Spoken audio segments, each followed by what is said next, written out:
The year is 1776. America is in the middle of a revolution with Britain. At this time, Thomas Paine writes a paper explaining his beliefs on the fact that America should be united under a group of ideals that should support the American Revolution. Through this, he writes a paper that is named Crisis Number 1.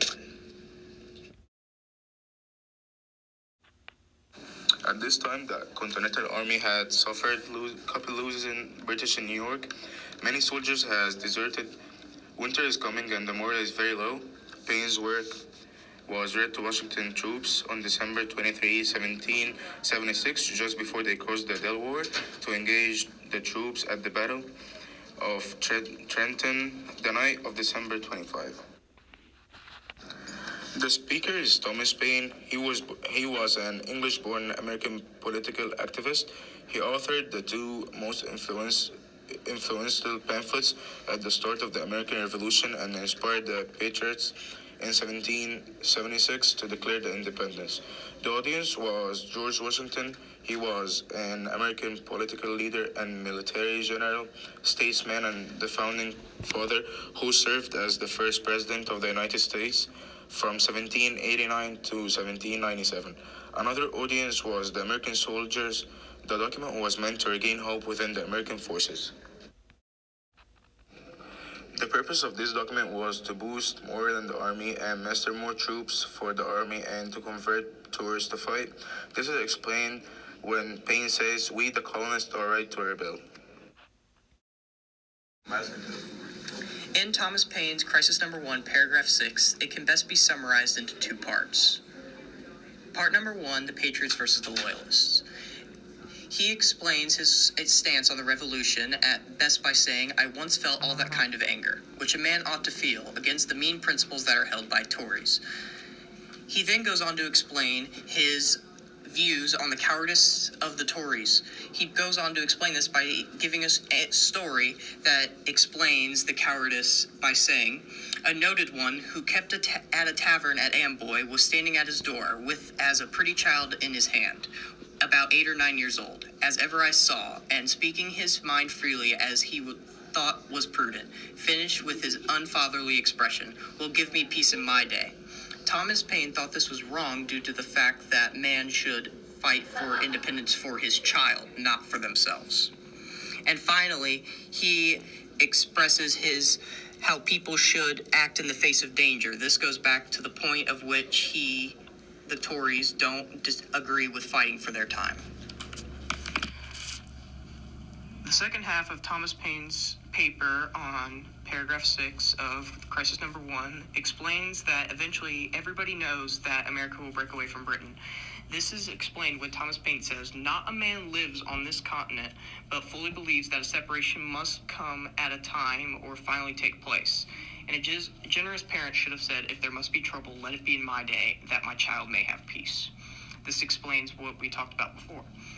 Also, he explains his belief in America as a power by saying, "Not a man, not a place upon this earth might be so happy as America. Her situation is so remote from all the wrangling world, and she has nothing to do but trade with them."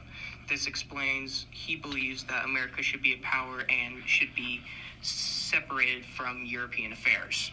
And finally, he explains that America is a land that is based on patriotism and that its fuel can never be taken away by saying, "For though the flame of liberty may sometimes cease to shine, the coal can never expire," explaining that at times patriotism may not be apparent, but it is always the base of American ideals.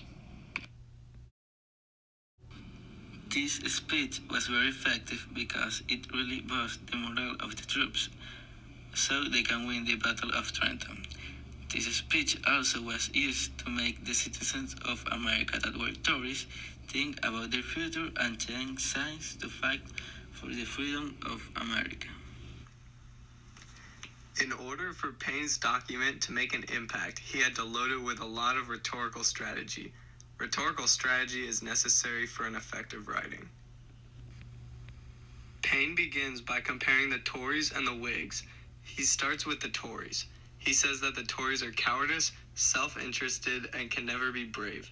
To add proof to this statement, he uses an alliteration of an experience he has had. Paine talks about a Tory he met at a bar with a kid who was complaining about the war. He stated, "Well, give me peace in my day." Paine says this is a Tory being selfish because he is complaining about the war and not doing anything to help with it. Next, Paine states that a Whig would have said, "If there must be trouble, let it be in my day, that my child may have peace." Paine is saying that unlike the Tories, a Whig will go out and fight for what they want. They will do whatever it takes to give their future generations peace. Paine compares the Whigs and Tories to good and bad parents, and this is also a use of rhetorical strategy. By using the metaphor of parents, Paine is relating to his audience. Many people can relate to having a bad parent, so when the Tories are compared to something most Americans can relate to sharing a common hatred for, it adds a subconscious effect on the reader. Lastly, Paine talks about one of the biggest things at the time, patriotism. Paine says, "Though the flame of liberty may sometimes cease to shine, the coal can never expire." At the time, Americans were very big patriots, and any mention of liberty would get everybody riled up. Paine says this quote to give the Americans hope, to let them know even with the battle losses they have endured, there is always hope.